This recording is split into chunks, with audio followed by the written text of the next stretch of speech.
Como ya sabréis, a estas alturas, a Begoña Gómez, la esposa de Pedro Sánchez, se le está investigando por un delito de tráfico de influencias y un delito de corrupción en los negocios. Además, hace un par de semanas, la Universidad Complutense solicitó al juez que también la empezase a investigar en relación con un delito de apropiación indebida.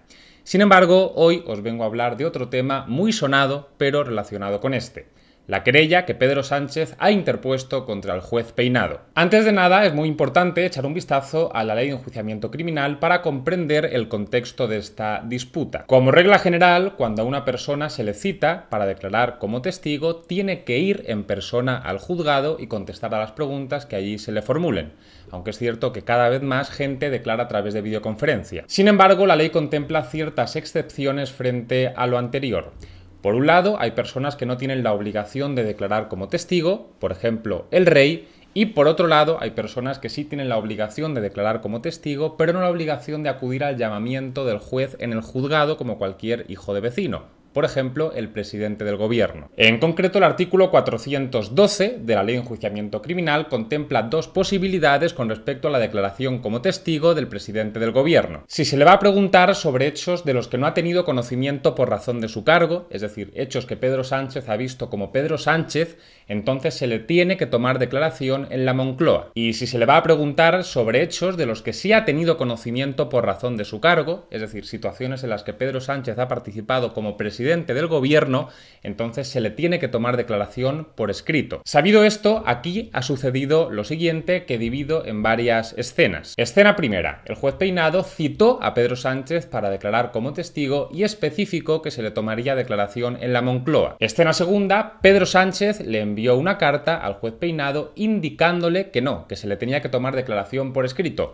lo que ya de por sí es extraño, porque un testigo normalmente no manda escritos al juez. Escena tercera: un juez que sustituye al juez Peinado rechazó la anterior petición y básicamente lo que vino a decir es, punto número 1, que se le querían formular preguntas como particular y por eso la declaración sería en la Moncloa, y que en todo caso, si él había conocido ciertas cuestiones por razón de su cargo, que lo pusiera en conocimiento del juzgado y también se le tomaría declaración por escrito. Escena cuarta: el 30 de julio toda la comitiva judicial acudió a la Moncloa para tomar declaración a Pedro Sánchez. Sin embargo, Pedro Sánchez decidió no declarar al acogerse a la dispensa del artículo 416 de la Ley de Enjuiciamiento Criminal, lo que es bastante común, porque la ley contempla en este y en todos los demás supuestos que una persona no tiene por qué declarar como testigo en relación con cuestiones que pueden perjudicar a su cónyuge. Y cuando parecía que todo había terminado, llega la escena quinta. En nombre de Pedro Sánchez se ha presentado una querella por prevaricación contra el juez Peinado al entender que se le tendría que haber tomado declaración no en la Moncloa sino por escrito. En relación con este tema pueden y deben estudiarse varias cuestiones que son las que voy a analizar a continuación. Básicamente tres. Primero, ¿quién ha interpuesto esta querella? 2. ¿Cuál es el contenido de esta querella? Y 3. ¿Qué se busca exactamente con esta querella? En primer lugar, ¿quién ha interpuesto la querella? Lo lógico hubiera sido que Pedro Sánchez para este asunto contratara a un abogado particular. Sin embargo, ha utilizado a la Abogacía del Estado para que interponga esta querella en su nombre, porque supuestamente, esto se dice en la querella, el hecho de tomarle declaración en la Moncloa y no por escrito es algo que ha atacado gravemente a la institución de la presidencia del gobierno. Yo sinceramente no veo este ataque a la institución de la presidencia del gobierno por ningún lado. Pero bueno, no es la primera ocasión en la que Pedro Sánchez utiliza con fines privados recursos públicos, con lo cual tampoco debería sorprendernos demasiado. En segundo lugar, veamos cuál es el contenido de la querella. Muy a grandes rasgos, el delito de prevaricación se comete cuando un funcionario público dicta una resolución absolutamente injusta y arbitraria. Es decir, una decisión que no hay por dónde cogerla en términos jurídicos. Pero no hay por dónde cogerla es no hay por dónde cogerla, es decir, no tiene absolutamente ningún sentido. Por tanto, es una decisión que se basa simple y llanamente en la voluntad, en el capricho del funcionario público. Pues bien, en este caso se considera que hay prevaricación porque el juez Peinado consideró que Pedro Sánchez tenía que declarar como testigo en la Moncloa y no por escrito. Esta es la injusticia y la arbitrariedad máxima que se ha detectado en este caso. Entiendo que esta querella carece de fundamento básicamente porque sí tiene una explicación que el juez Peinado quisiera tomar declaración a Pedro Sánchez como testigo en tanto particular en la Moncloa y no en tanto presidente del gobierno, por escrito.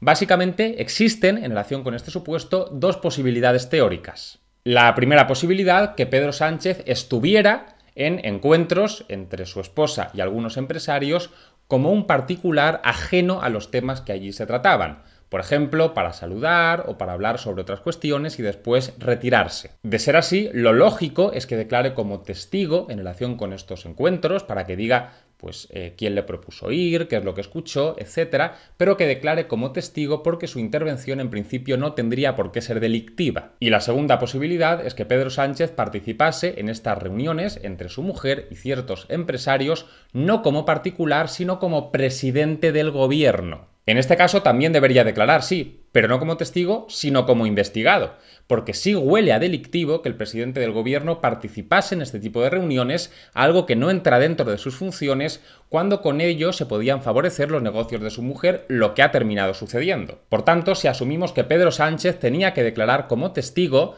lo que no ha discutido nadie, ni Pedro Sánchez, ni tampoco la Abogacía del Estado, entonces resulta lo siguiente. Pedro Sánchez debía declarar como testigo por hechos ajenos a su cargo en la Moncloa, y no podía declarar como testigo por hechos relacionados con su cargo por escrito, porque esto implica una contradicción. Si estuviste en esas reuniones como presidente del gobierno, entonces, lo lamento mucho, no eres un testigo, eres un investigado. Por tanto, si asumimos que Pedro Sánchez tenía que declarar como testigo, creo que la decisión correcta es la adoptada por el juez Peinado. Luego, no estamos ante una decisión absolutamente injusta y arbitraria y ni siquiera frente a una decisión incorrecta, si a mí me preguntáis, sino ante una decisión correcta. Es más, incluso si yo estuviese equivocado en todo lo que acabo de decir, considero que aún así tampoco habría un delito de prevaricación, porque estamos ante una cuestión debatible, pero no ante una decisión absolutamente irrazonable y arbitraria, que es lo que exige el delito de prevaricación. Y prueba de que esta decisión no es tan absurda es que, en primer lugar, el juez Peinado consideró que Pedro Sánchez debía declarar desde la Moncloa y, en segundo lugar, otro juez sustituyendo al juez Peinado rechazó la petición de Pedro Sánchez y consideró que efectivamente tenía que declarar desde la Moncloa. También este juez sustituto es un peligroso ultraderechista que hace todo lo que hace para perjudicar a Pedro Sánchez. ¿O es que esta decisión tiene su fundamento y por eso dos jueces distintos la han avalado? Debo hacer una observación adicional porque esto es algo que me ha llamado mucho la atención. Aunque me extraña que no se haya dado cuenta, porque este tipo de cosas las suele tener calculadas, creo que Pedro Sánchez con esta estrategia se está tirando piedras a su propio tejado. Al menos inicialmente el juez Peinado había optado por la interpretación que más le favorecía. Mira, de entrada vamos a suponer que estabas ahí como particular y no como presidente del gobierno, lo que no tiene por qué ser delictivo. Por eso te tomamos declaración como testigo desde la Moncloa. Pues bien, ha sido el propio Pedro Sánchez el que ha dicho que no. Ha escrito una carta y ha firmado una carta donde dice que él todo lo que sabe en relación con este caso lo sabe en su condición de presidente del gobierno, lo que sí huele a delictivo. Es más, llegado el caso, considero que esta carta incluso podría considerarse como un indicio de cargo en su contra. Y por último, no me resisto a hacer un comentario sobre la querella porque tiene narices la cosa. En la querella se le reprocha al juez haber quebrado la costumbre de no publicar resoluciones en periodo electoral cuando hay intereses políticos concernidos. Vamos a ver, por extendida que esté en el foro, esta corruptela es absolutamente contraria a la ley. La ley lo que dice es que desde el mismo momento en el que hay indicios criminales contra alguien, se tiene que iniciar una investigación contra él. Coincida esto con unas elecciones, con una final del Mundial o con un eclipse solar. Y postergar arbitrariamente el inicio de una investigación supone saltarse la ley. Por tanto, se están querellando contra el juez Peinado por prevaricación y a su vez le están reprochando no haber prevaricado, porque esto es prevaricar cuando a ellos les interesa. Y llegados a este punto, uno podría preguntarse, pero bueno, ¿qué es lo que se busca entonces con esta querella? Más allá de distraer la atención y de que estemos hablando más de la querella que de la investigación que se cierne contra su esposa, al menos estos días, creo que con esta querella se busca un objetivo adicional que es básicamente el siguiente: apartar al juez Peinado, que está siendo bastante molesto, y poner en su lugar a otro juez quizás más indulgente. Y os explico esto brevemente. Es una garantía elemental la de que los jueces deben ser imparciales, porque poca justicia te va a brindar un juez que es parcial y que tiene algún interés en el pleito. Por eso el artículo 219 de la Ley Orgánica del Poder Judicial enumera una serie de causas, una serie de situaciones que de concurrir te permiten a ti alegarlas para recusar al juez y apartarlo. Es Se supone que cuando el juez incurre en cualquiera de estas situaciones ya no es imparcial y por tanto debe apartarse de tu asunto. En concreto, la cuarta de estas situaciones es la siguiente: estar o haber sido denunciado o acusado por alguna de las partes como responsable de algún delito o falta, siempre que la denuncia o acusación hubieran dado lugar a la incoación de procedimiento penal y este no hubiera terminado por sentencia absolutoria o auto de sobreseimiento.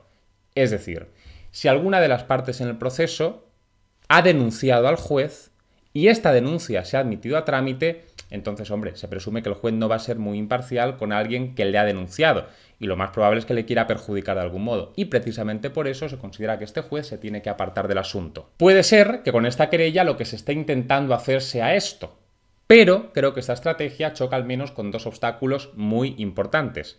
Pero muy importantes porque yo sinceramente creo que no concurre ninguno de los dos requisitos que exige este artículo, en este caso. Primero, es una de las partes del proceso la que tiene que haber denunciado al juez. Y Pedro Sánchez no es parte en este procedimiento al ser un mero testigo. Son parte, pues por ejemplo, el investigado o por ejemplo la acusación, pero no un testigo. Y esto es importante porque el Tribunal Supremo viene diciendo desde hace mucho tiempo que los motivos de recusación tienen que interpretarse en sentido estricto. Es decir, no cabe la analogía en principio. Si son las partes del proceso las que tienen que denunciar y Pedro Sánchez no es una parte, en principio esta causa no podría alegarse. Y segundo, y sobre todo, la querella tiene que admitirse a trámite. Lo que en principio veo complicado que suceda porque es que la querella no se sostiene. Es cierto que alguien me podría decir, bueno Álvaro, aunque estos dos requisitos quizás no concurran de forma técnica, sabes cómo funcionan las cosas en el derecho y puede que se entienda que sí y puede que por tanto se entienda que se tiene que apartar al juez Peinado. Pues sí, como poder suceder, puede suceder. Esperemos noticias que yo os las seguiré contando. En fin, y hasta aquí el vídeo de hoy. Espero haberos aclarado un poco la situación y, como os digo siempre, para ayudarme a difundir un poco el vídeo, lo que es bastante complicado porque ya no subo tantos, os agradezco que pongáis cualquier comentario y que le deis me gusta. Dicho esto, hasta la próxima.